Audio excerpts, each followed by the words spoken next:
Ladies and gentlemen, in the current scenario, it is essential to highlight the ongoing intense conflict between the Ethiopian National Defense Force, ENDF, and Amhara Fano forces in the Amhara region.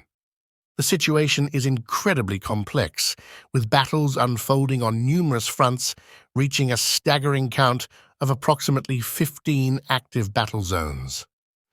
Our information comes from multiple sources, providing us with the most recent updates on this volatile situation. One of the latest reports reveals that a fierce confrontation is taking place between the ENDF and Amhara Fano forces in the region situated between Kobo and Woldiya. This area, specifically the stretch from Kobo to Woldiya in northern Wello, has seen significant action. It has been reported that Fano forces executed an ambush on an ENDF truck and an Amhara police convoy that was transporting police chiefs. This resulted in the capture of several police escorts, while the condition of the police chiefs remains unknown. Moreover, after 3 days of relentless fighting, Fano Amhara forces successfully managed to capture Kobo Robit, which lies between Kobo and Woldiya. Despite this gain, the region still witnesses ongoing intense combat between Kobo and Woldiya and in the vicinity of Kobo Robit. As previously mentioned in a prior video update, ENDF has a substantial presence in the areas of Kobo, Woldiya, and Lalibela, where they have deployed a significant number of soldiers armed with heavy weaponry. Fano forces have repeatedly attempted to penetrate these locations, but have encountered fierce resistance. Now the situation has escalated as Fano forces have initiated an attack on the convoy of ENDF and Amhara police, further intensifying the conflict in the region. In a disturbing turn of events, reports have emerged from Debre Tabor, located in southern Gondar, where ENDF soldiers are alleged to have committed heinous acts. It is claimed that these soldiers murdered 3 Amhara civilians and discarded their bodies in a trash mound.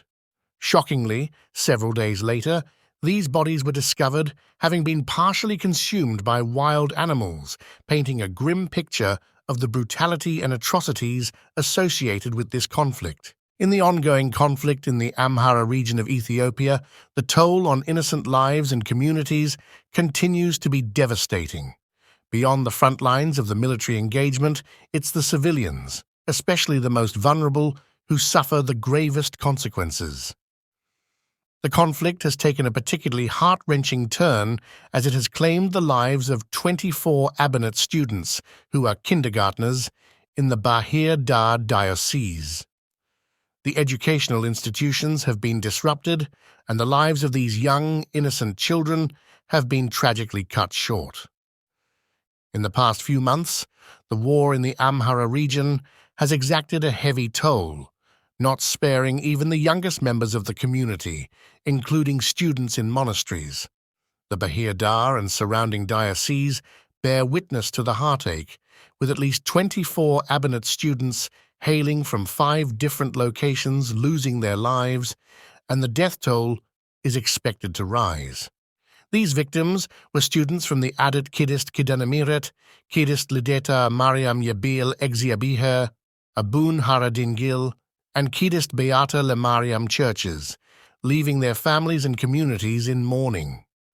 In a particularly grim development, a recent attack has been reported in the Dera district of North Shoa, Oromia region, which shares a border with the Amhara region.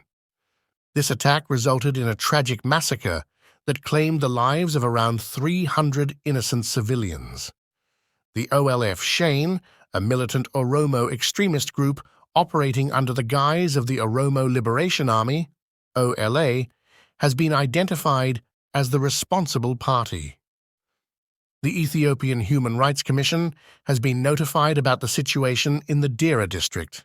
Among the victims, there was a 5-month pregnant woman who fell victim to her own husband, who had declared allegiance to the militant Oromo gunmen. In a devastating turn of events, he also took the life of her brother. The perpetrator, who shared children with the victim, including an unborn child, left a trail of devastation and heartbreak, as the victim's mother and other family members were reportedly injured and are now undergoing medical treatment. An anonymous informant, who for security reasons wished to remain undisclosed, has revealed that these horrendous acts have been occurring for over 3 weeks. Although the exact number of casualties remains uncertain, this credible source has verified the loss of 300 lives and possesses the names of more than 80 victims. Residents in the Dera district have reported that the OLF Shane's attacks commenced on October 8th and continue to pose a threat. As of the latest report, 20 localities in the district, including Baby Deer, Amumajendo, Jaru Dada, Menkata, and Wargabero, remain under the control of the armed group. Kidnappings have been a distressing part of this situation, with the group demanding ransoms of up to 1 million Ethiopian birr. Those who could meet the ransom demands have been released, while others remain in captivity. The exact number of individuals in detention remains unspecified. OLF Shane's protracted battle with Fano forces in the area has been ongoing for several weeks, and there are reports that the group has received support from Oromia Region's special forces. The Ethiopian government's response to these developments has not yet been officially conveyed. In a related development, local news sources have reported that the Ethiopian Defense Force carried out multiple drone strikes in the Minjar district of North Shoa. Although most of the targets were believed to be civilians, the precise number of casualties has not been disclosed, adding another layer of tragedy to an already dire situation. The Ethiopian government's recent claims of an improving security situation and curfews extended to 9 p.m. in some cities, including Bahir Dar, Debre Berhan, and Debre Tabor, stand in stark contrast to the ongoing reports of fighting between Fano and Ethiopian government soldiers in many parts of the Amhara region. This serves as a reminder that amid the rhetoric of peace and progress, the humanitarian crisis continues to unfold, leaving countless lives shattered and communities in turmoil. The situation calls for urgent international attention and intervention to alleviate the suffering and bring about a semblance of peace and stability to the region.